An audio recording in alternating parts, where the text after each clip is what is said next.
Robert Bobby Dawson was 68 years old, and he'd heard every old man joke there was. The creaky knees comments when he climbed stairs. The hearing aid jokes when he asked someone to repeat themselves. The retirement suggestions when he moved a little slower than the young soldiers rushing past. Bobby worked as a civilian security coordinator at Fort Bragg, North Carolina, now officially called Fort Liberty, though everyone still called it Bragg out of habit. He'd held the position for 3 years, managing access badges, coordinating gate security, and handling routine security protocols. To the young soldiers and officers who passed through his office, Bobby was just another old civilian taking up space. Harmless, irrelevant, past his prime. They had no idea who he really was. On this humid Tuesday morning in July, Bobby sat at his desk reviewing security logs when Major Eric Thompson walked into his office without knocking.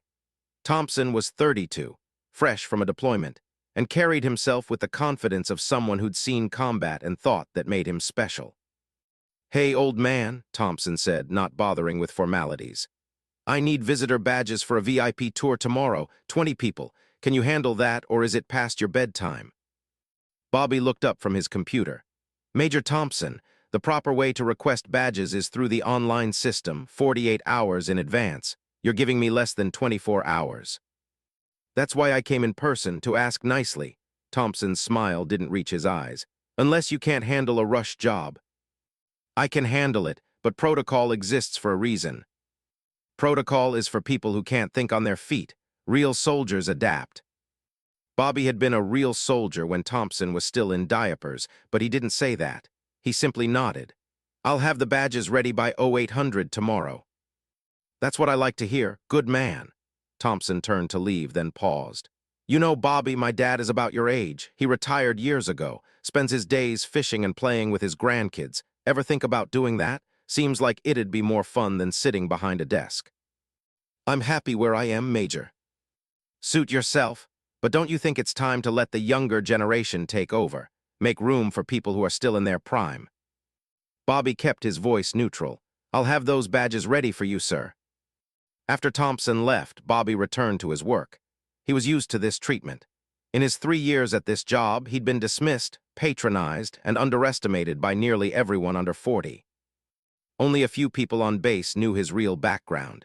His supervisor, a retired colonel named Bill Martinez, the base commander, General Patricia Walsh, and a handful of old-timers who'd served when Bobby was still active. The rest saw what they wanted to see: an old man filling time before death, doing a simple job that anyone could do. Bobby's office mate, Sandra Chen, appeared in the doorway. Sandra was 55, a civilian HR specialist, and one of the few people who treated Bobby with genuine respect. "Heard Thompson giving you grief again," she said.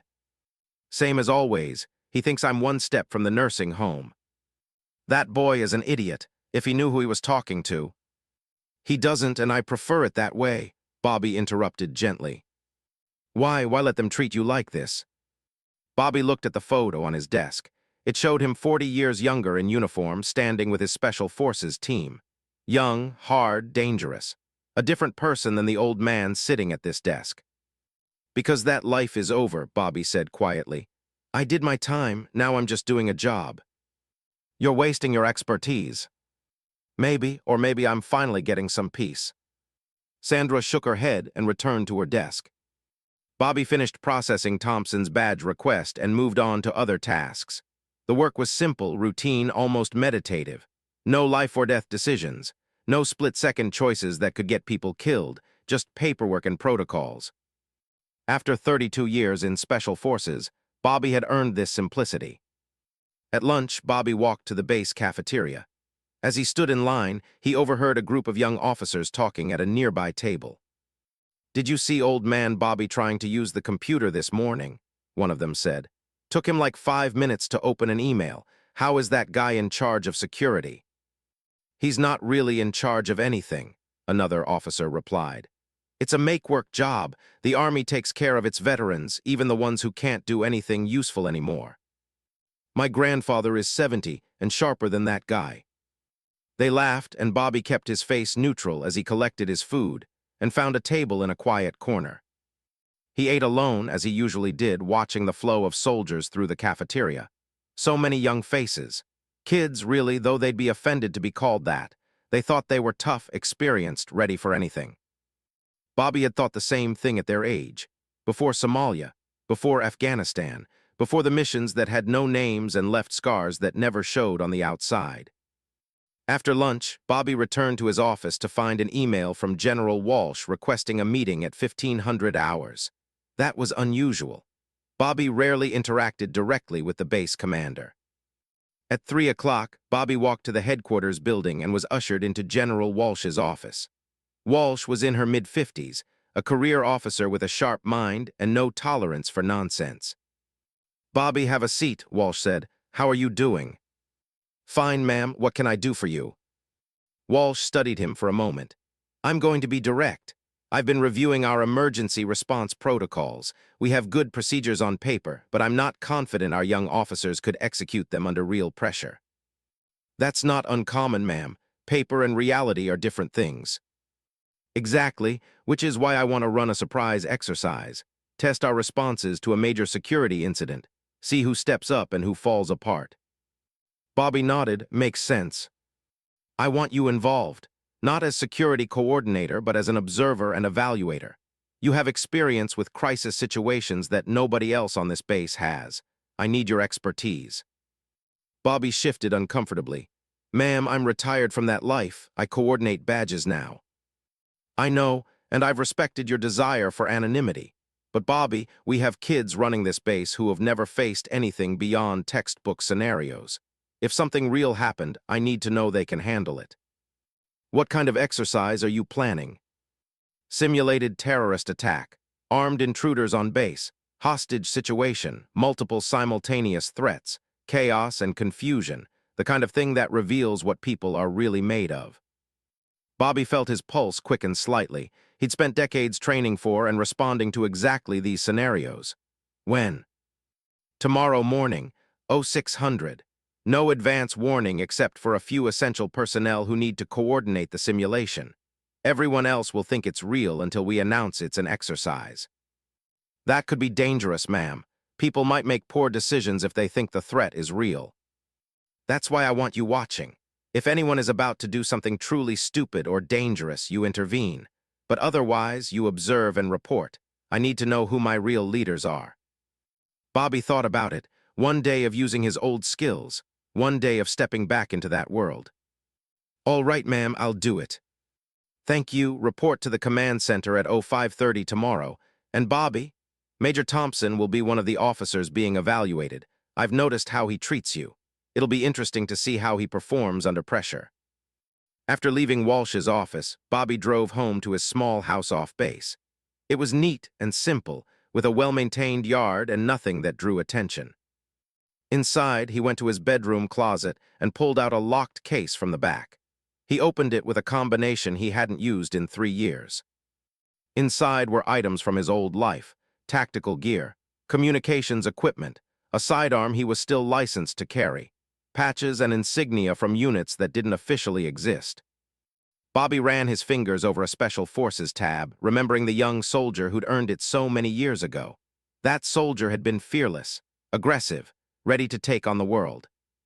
The old man looking back from the mirror was different, slower, grayer, tired.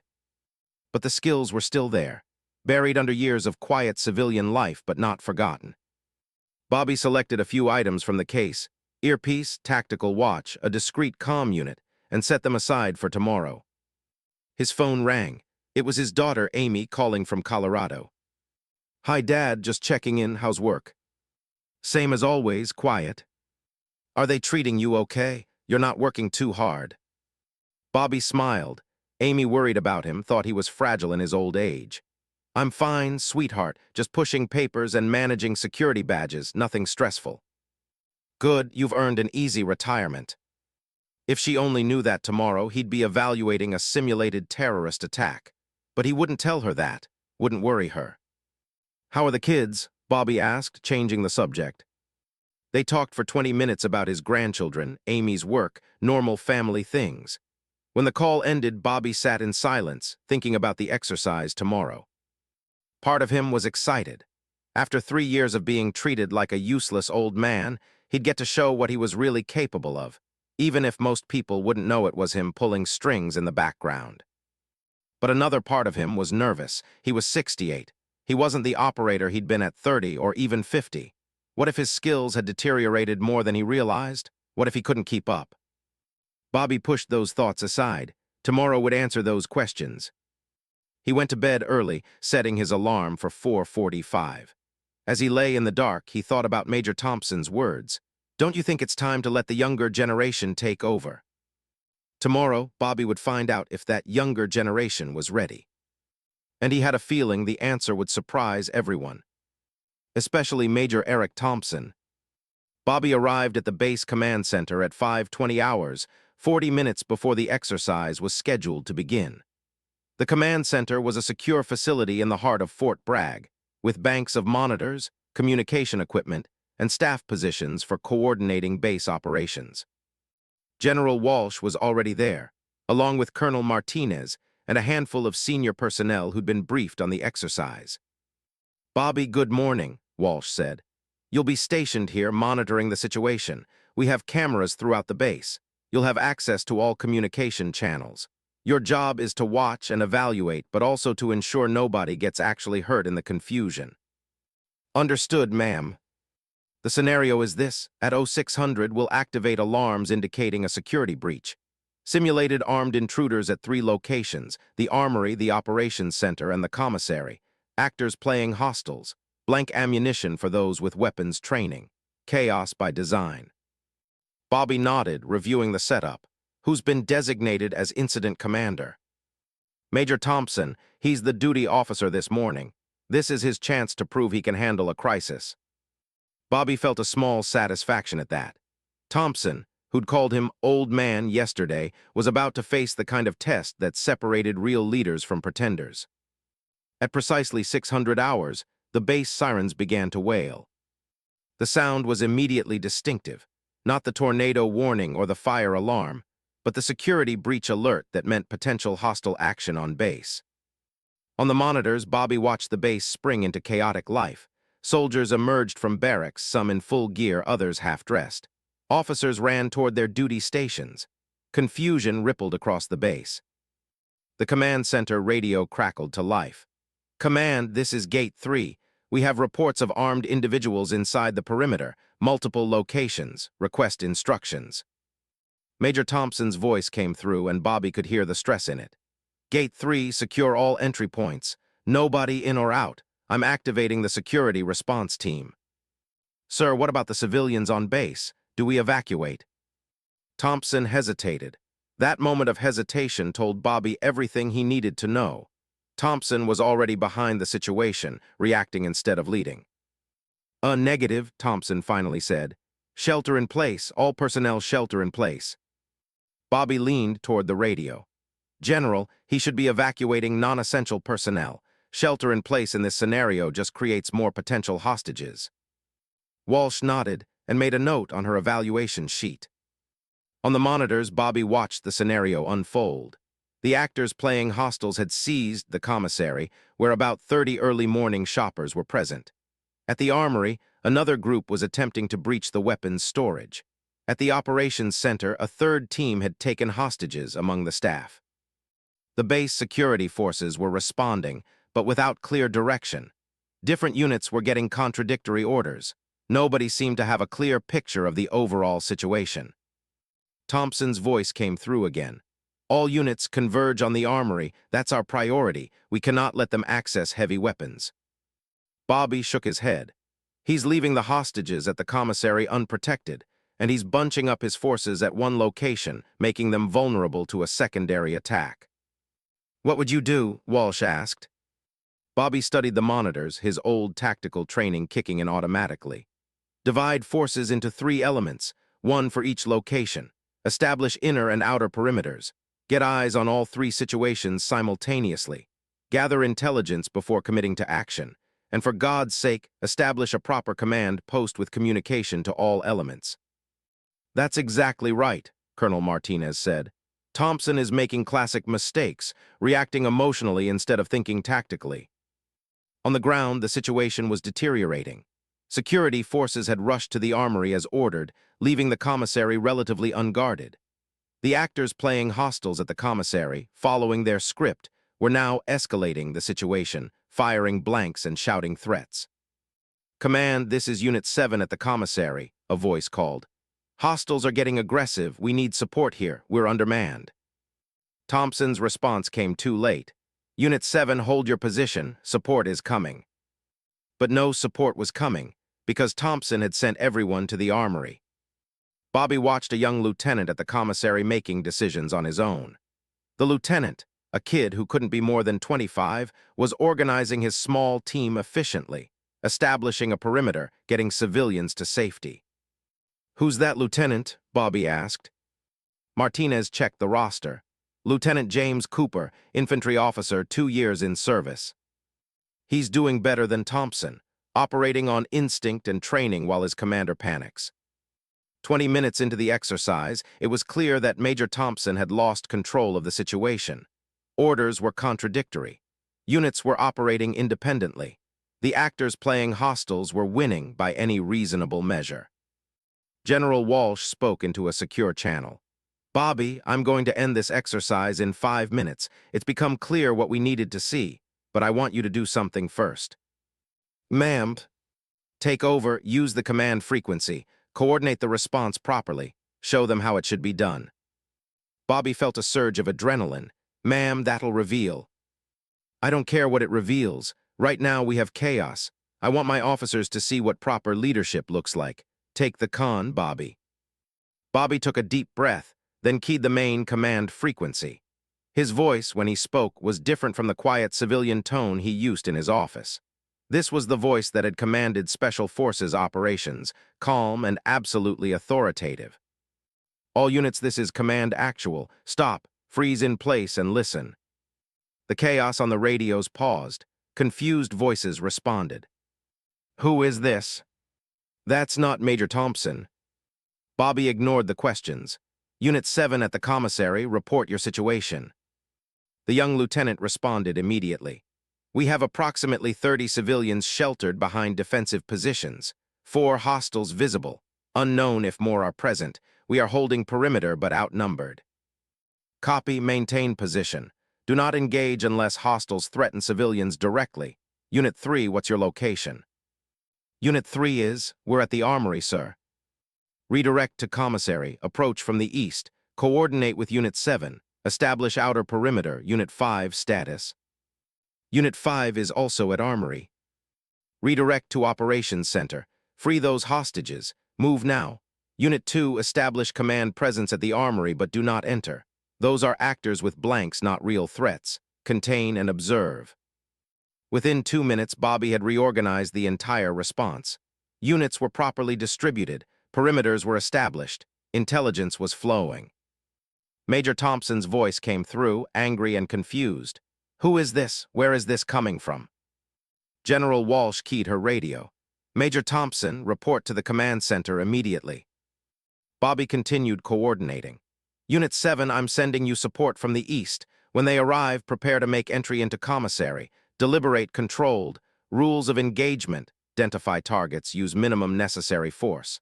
Actors are using blanks, but civilians don't know that. Keep everyone safe." "Copy, Command Actual." Bobby directed the operation like he was conducting an orchestra. Each unit had a role. Each element supported the others. Intelligence flowed upward, orders flowed downward, and the situation stabilized. On the monitors, Bobby could see the difference immediately. Where there had been chaos, there was now coordinated action.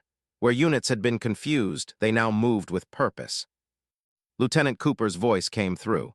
"Command Actual, we're in position for entry. Unit 3 is in supporting position, awaiting your order." "Execute on my mark," Bobby said. 3, 2, 1, mark. The entry was textbook perfect. Unit 7 moved into the commissary in coordinated teams, while Unit 3 provided overwatch. The actors playing hostiles were neutralized with blank ammunition. Civilians were secured and evacuated. Similar operations played out at the operations center and armory. Within 8 minutes of Bobby taking command, all 3 situations were resolved. General Walsh activated the base-wide announcement system. Attention all personnel. This was an exercise. Repeat, this was an exercise. All units stand down. Well done. A collective sigh of relief rippled across the base. Bobby set down his radio, his hands shaking slightly from the adrenaline dump. He'd just run a major tactical operation, something he hadn't done in 3 years. And despite his age, despite his fears, the skills had been there when needed. The command center door burst open and Major Thompson stormed in, his face red with anger and embarrassment. What the hell just happened? Who overrode my commands I was in charge of? He stopped dead when he saw Bobby standing at the communications console. You, Thompson stared in disbelief. Old man Bobby, you were giving the orders. Sit down, Major, General Walsh said coldly. Thompson ignored her, still staring at Bobby. That's impossible. You're a civilian, you're a security coordinator, you process badges. I said sit down, Major Thompson. Walsh's voice cut like a knife. Thompson finally sat, his expression shifting between confusion and anger. General Walsh turned to address everyone in the command center. What you just witnessed was a masterclass in crisis management, courtesy of Bobby Dawson. Most of you know Bobby as a civilian security coordinator. What you don't know is who he was before retirement. She pulled up Bobby's full service record on the main screen.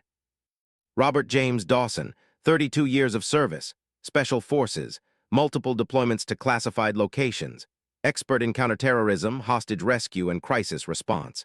He's planned and executed over 100 high-risk operations. Recipient of 3 Silver Stars, 2 Bronze Stars, and a Distinguished Service Cross.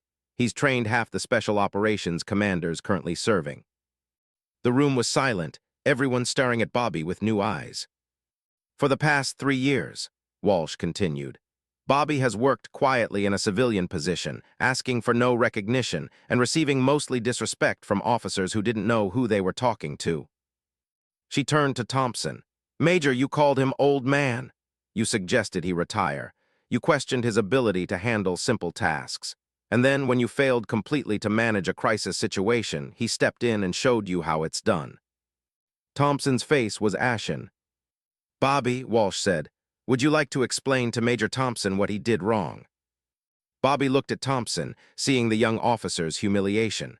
Part of him wanted to twist the knife, but a larger part remembered being young and overconfident himself. Major, you're not a bad officer, Bobby said quietly, but you made classic mistakes. You committed all your forces to one location without gathering intelligence. You reacted emotionally instead of thinking tactically. You didn't establish clear command and control, and most importantly, you didn't trust your people on the ground to make decisions.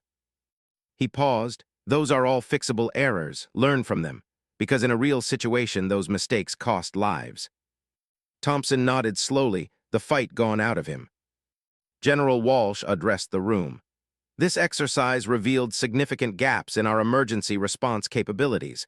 We have good soldiers, but we're not coordinating effectively. That's going to change, and Bobby Dawson is going to help us change it. Bobby started to protest, but Walsh held up her hand. Not full-time, not in uniform, but Bobby, I need your expertise. Will you help us develop better training? Will you teach our officers what you just demonstrated? Bobby looked around the command center, at the young faces watching him with new respect, at the monitors showing the base returning to normal, at the opportunity to matter again, to use his skills for something important. Yes, ma'am, he said, I'll help. And just like that, old man Bobby was old news. In his place stood Robert Dawson, the man who'd been there all along. The Sirens had proven him right. But the real proof was just beginning. The story of what happened in the command center spread across Fort Bragg like wildfire. By noon, everyone knew that the quiet old man who processed security badges was actually a decorated Special Forces legend who'd taken over a failing exercise and made it look easy. Bobby's office, usually ignored except for badge requests, suddenly became Grand Central Station. Junior officers stopped by to introduce themselves. Senior NCOs who'd served during Bobby's era came to pay respects. Young soldiers asked for autographs and advice. Sandra Chen watched the parade with amusement. How does it feel to be famous? Exhausting, Bobby said honestly. I preferred being invisible. Too late for that now. She was right. The comfortable anonymity Bobby had built over 3 years was completely destroyed. Now, when he walked across base, people saluted. When he entered the cafeteria, soldiers made room for him. When he spoke, people listened with an attention he hadn't experienced since retirement. It was gratifying and terrifying. That afternoon, General Walsh called an officers' meeting in the base theater. Bobby was asked to attend, though he tried to decline. "This isn't optional," Walsh told him. "You're part of this base, and it's time everyone understood that." The theater was packed with over 200 officers, from Butterbar second lieutenants fresh from West Point to senior colonels with decades of service. Bobby sat in the front row, acutely aware of all the eyes on him. General Walsh took the stage. "This morning's exercise revealed both weaknesses and strengths in our emergency response capabilities. We have good soldiers and good officers, but we've become complacent, relying on procedures without truly understanding the principles behind them." She gestured to Bobby. "Many of you have met Robert Dawson, though you knew him as the civilian who handles security badges. Today you learned he's much more than that. Bobby has agreed to help us develop a comprehensive crisis leadership training program. He'll be sharing expertise gained over 32 years of special operations experience." A hand went up. It was a captain Bobby didn't recognize. "Ma'am, with respect, wouldn't it make more sense to bring in current special operations personnel? Mr. Dawson's experience is decades old. Modern tactics have evolved." Bobby tensed, but Walsh smiled. "Excellent question, Captain. Bobby, would you like to address that?" Bobby stood and faced the audience. "The captain is right that tactics evolve, equipment changes, technology advances, but principles don't change. Leadership doesn't change. Decision-making under pressure doesn't change. What I'll teach isn't about specific tactics. It's about how to think clearly when everything is falling apart around you." He paused. This morning, Major Thompson had all the right procedures memorized. He knew the protocols. But when the stress hit, he couldn't apply them. Why? Because he'd never truly internalized the principles. He was following a script, and when the situation didn't match the script, he froze. Bobby looked at Thompson, who sat a few rows back. "That's not a criticism of the Major personally. It's a training failure. We teach people what to do, but we don't teach them how to think. That's what I can help fix." Another officer spoke up. "Mr. Dawson, you took command using just your voice and experience, but in a real crisis, would that be enough? No offense, sir, but you're 68 years old. Could you still execute physically if required?" "Fair question," Bobby said. "No, I couldn't do at 68 what I did at 38. I'm slower, I tire more easily, and I can't carry the same physical loads. But crisis leadership isn't about being the strongest person in the room. It's about being the clearest thinker. It's about staying calm when others panic. It's about making good decisions quickly." He smiled slightly. "Besides, the whole point of good leadership is you don't have to do everything yourself. You train good people and trust them to execute. Which brings me to someone who deserves recognition." Bobby gestured to a young lieutenant in the audience. "Lieutenant Cooper, would you stand up?" Lieutenant James Cooper stood, looking surprised and a little embarrassed. This morning, Lieutenant Cooper was at the commissary when the exercise started. He had minimal support, unclear orders, and a chaotic situation. And he performed brilliantly. He organized his small team, established a perimeter, protected civilians, and made smart tactical decisions without waiting for orders that weren't coming. Bobby looked at the rest of the audience. That's what good training produces, officers who can think independently and act decisively. We need more leaders like Lieutenant Cooper. The room applauded and Cooper sat down, his face red but pleased. General Walsh reclaimed the stage. "Starting next week, we'll implement a new training rotation. All officers will cycle through crisis leadership scenarios designed by Mr. Dawson. These won't be easy. They'll be stressful, confusing, and designed to expose your weaknesses, because that's how you learn." After the meeting, Bobby was surrounded by officers wanting to talk. He answered questions patiently, but he could feel the exhaustion building. This level of social interaction was draining after years of quiet anonymity. Major Thompson approached, waiting until the crowd thinned. "Mr. Dawson, can I speak with you privately?" They walked to a quiet corner of the theater. "I want to apologize," Thompson said. "Not just for the exercise, but for how I've treated you for the past 6 months. I was disrespectful and dismissive. I made assumptions based on your age and civilian status. That was wrong." Bobby nodded. "Apology accepted, Major." I watched the video recording of this morning's command sequence, the way you coordinated the response. It was like watching a chess master. Every move had a purpose. Every order built on the previous one. I didn't understand what I was watching in real time, but seeing it afterward, I realized how far I am from that level of competence. You'll get there, Bobby said. You're what, 32? 33. I was making the same mistakes at your age. Difference was, I made them in real situations where people died from my errors. You get to make yours in training and learn without that cost. Thompson looked at him seriously. How do you live with that, the mistakes that cost lives? Bobby was quiet for a moment. You accept that you did your best with the knowledge you had at the time. You learn from it. You get better so it doesn't happen again. And you carry the weight because forgetting them would dishonor their sacrifice. I'm not sure I could handle that. You'd be surprised what you can handle when you have to. But that's why training matters. The more mistakes you make here, the fewer you'll make when it's real. Over the next week, Bobby worked with General Walsh and her training staff to design scenarios. They created complex, multi-layered situations that required officers to make difficult decisions with incomplete information. The first training session was scheduled for the following Monday. 20 officers would participate, including Major Thompson and Lieutenant Cooper. Bobby arrived at the training facility early, reviewing the scenario one last time. It involved a simulated active shooter situation combined with a chemical spill and conflicting intelligence about additional threats. Deliberately confusing, deliberately stressful. The officers arrived, a mix of excitement and nervousness on their faces. Good morning, Bobby said. Today's exercise is designed to make you uncomfortable. You'll have incomplete information. You'll receive conflicting reports.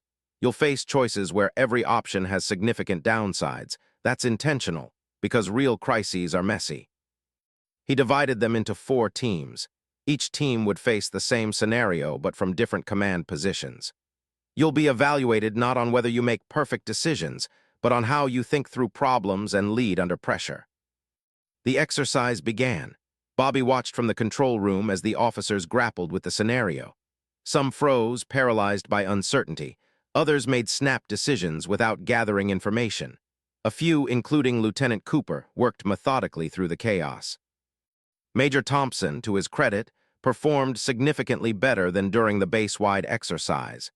He was still too slow to make decisions, but he was thinking more tactically.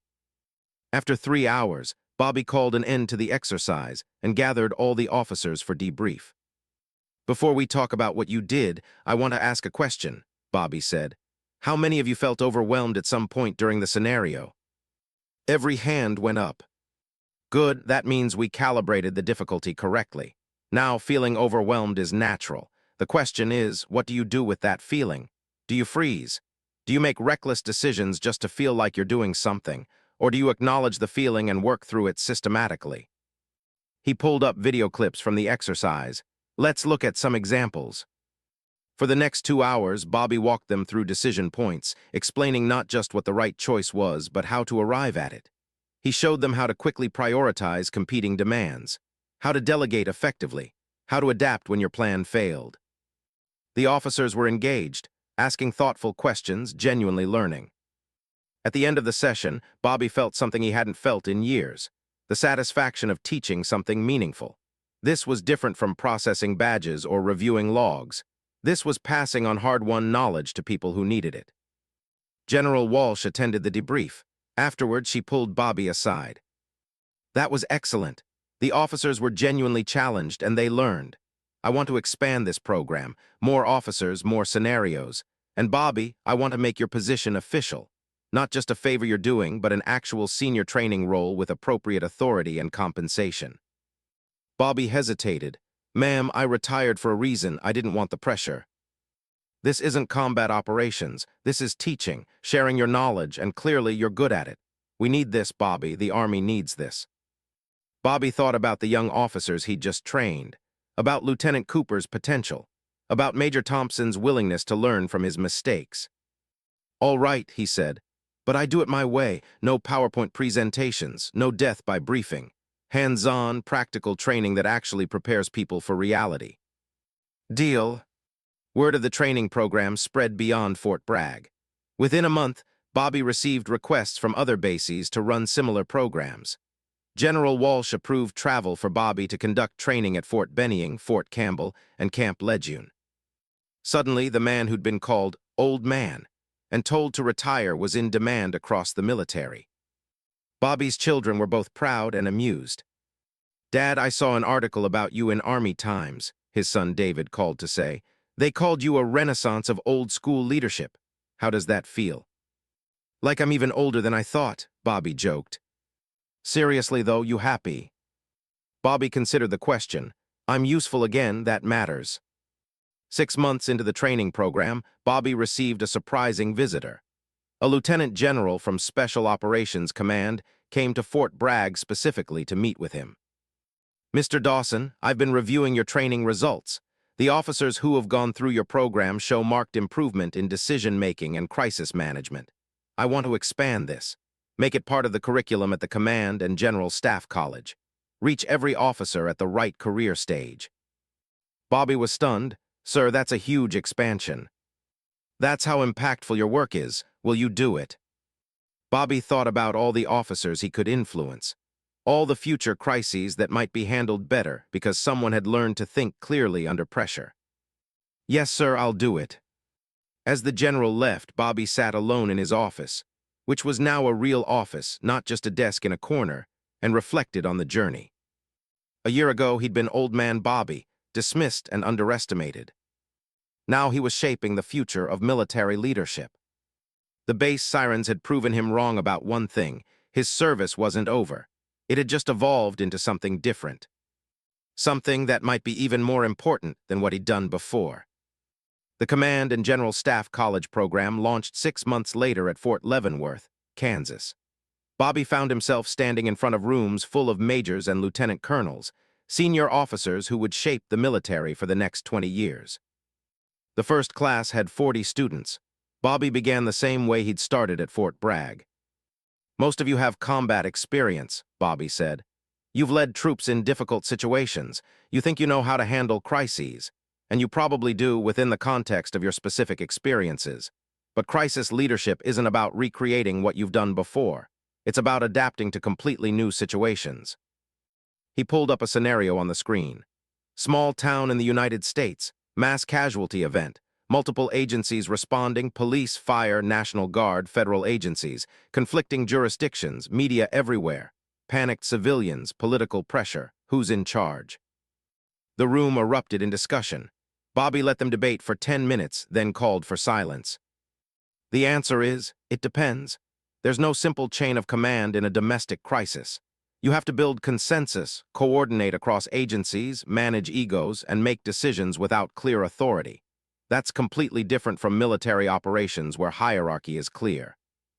For the next 3 hours, Bobby walked them through the scenario.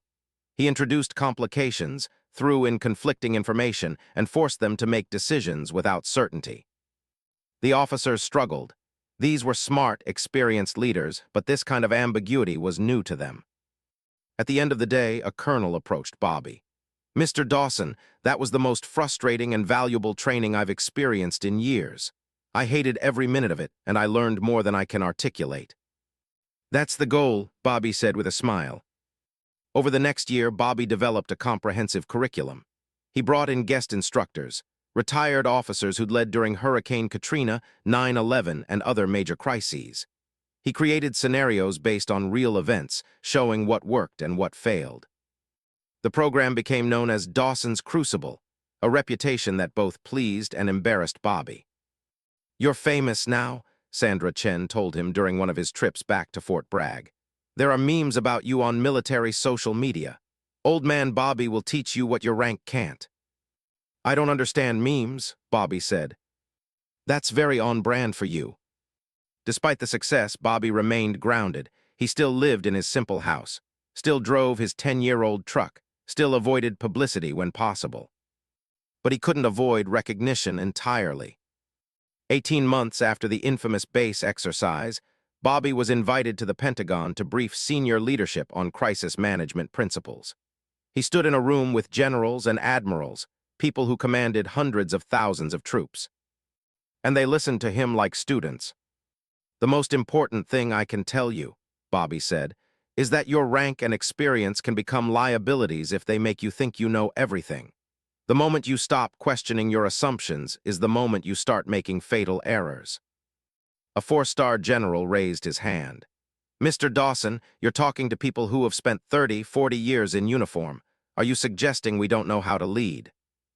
No, sir. I'm suggesting that the challenges you'll face as senior leaders are different from anything you've experienced. You'll be managing crises that cross every boundary: military, civilian, political, media. Your military training is necessary but not sufficient. You need to actively develop skills you haven't needed before. The general nodded slowly. Fair point. After the briefing, the chairman of the Joint Chiefs pulled Bobby aside. That was a message we needed to hear. Too many senior officers think promotion equals wisdom. You reminded us that learning never stops. Thank you, sir.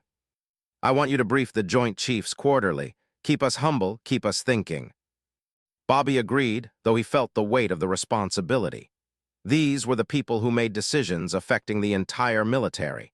If he could make them even slightly better at crisis leadership, the impact would be enormous. 2 years after the base exercise that had changed everything, Bobby received a letter from Major Eric Thompson. Thompson had been promoted to lieutenant colonel and was now commanding a battalion. The letter read, Mr. Dawson *, I wanted to update you on my career and thank you for the lessons you taught me. I recently led my battalion through a complex humanitarian assistance mission in a disaster zone. We worked with multiple agencies, managed competing priorities, and faced constant ambiguity. 2 years ago, I would have failed at this. I would have tried to control everything, made decisions without proper information, and probably caused more problems than I solved.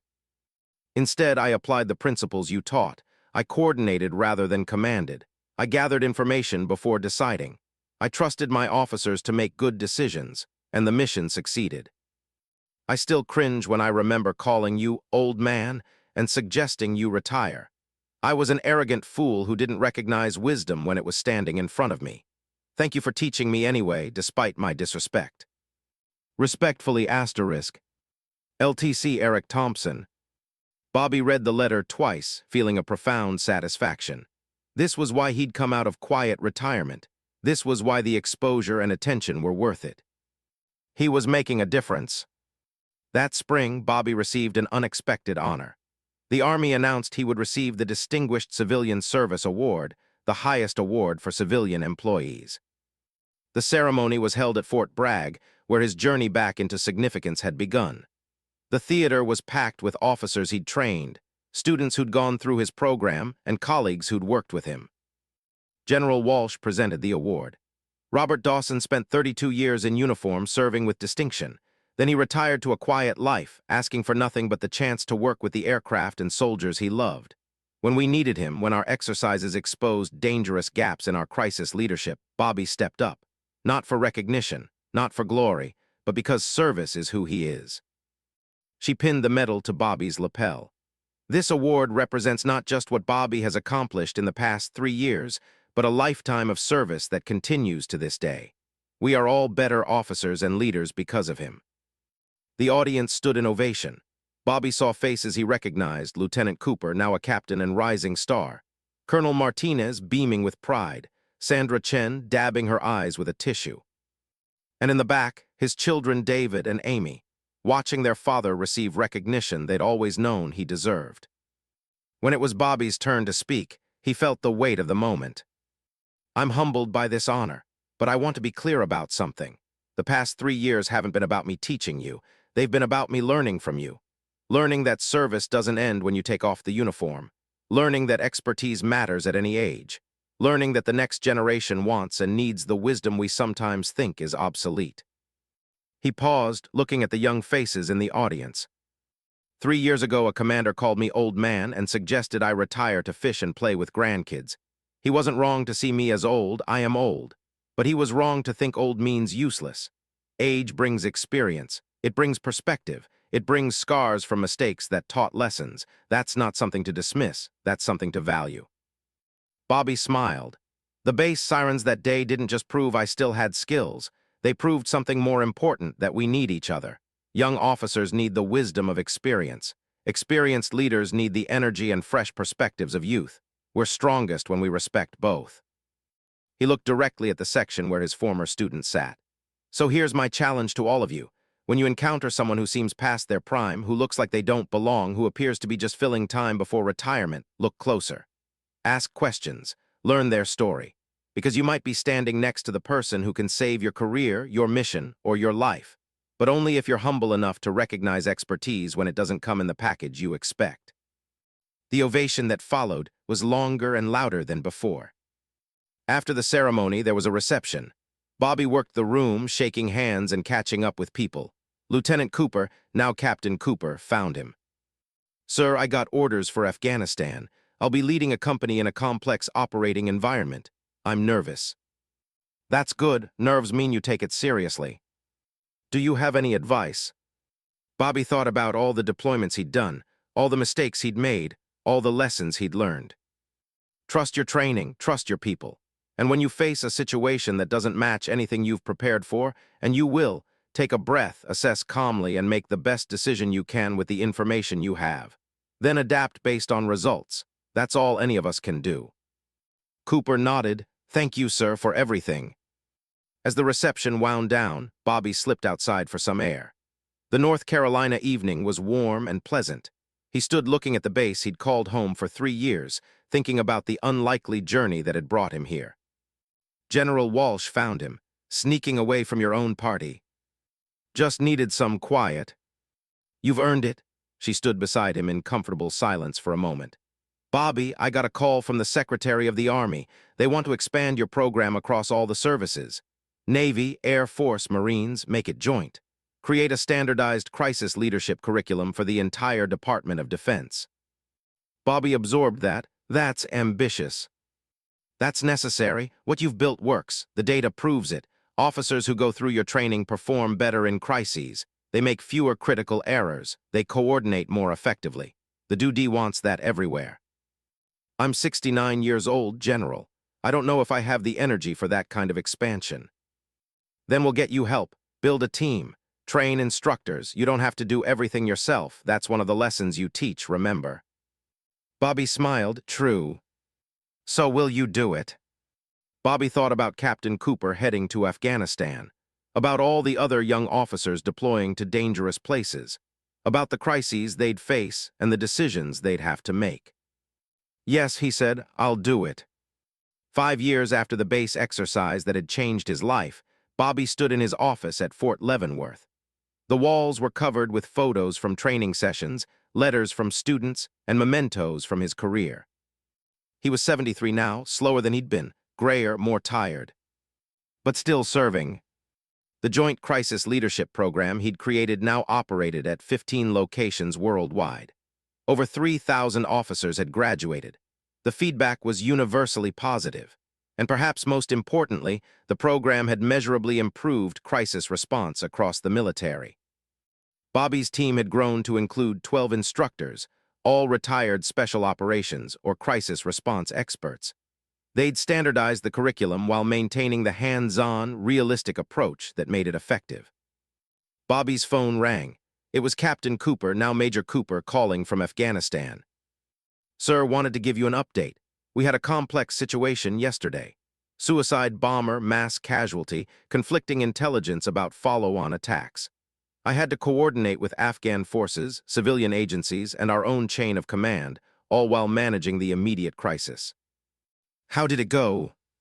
"We handled it. No American casualties. Bomber neutralized before he reached his target. Civilians protected. And afterward, my battalion commander pulled me aside and asked how I stayed so calm. I told him I learned from Bobby Dawson." Bobby felt a familiar warmth. "You learned from your own experience and training, Major. I just helped point you in the right direction." "Either way, thank you. Your lessons saved lives yesterday." After the call, Bobby sat in silence, thinking about the journey from that morning 3 years ago when base sirens had wailed, and he'd been forced out of comfortable anonymity. He'd been afraid that day, afraid his skills had deteriorated, afraid he couldn't keep up, afraid that being old man Bobby was all he'd ever be again. But the sirens had proven him wrong. Not because he was still young, or still physically capable of everything he'd done in his prime.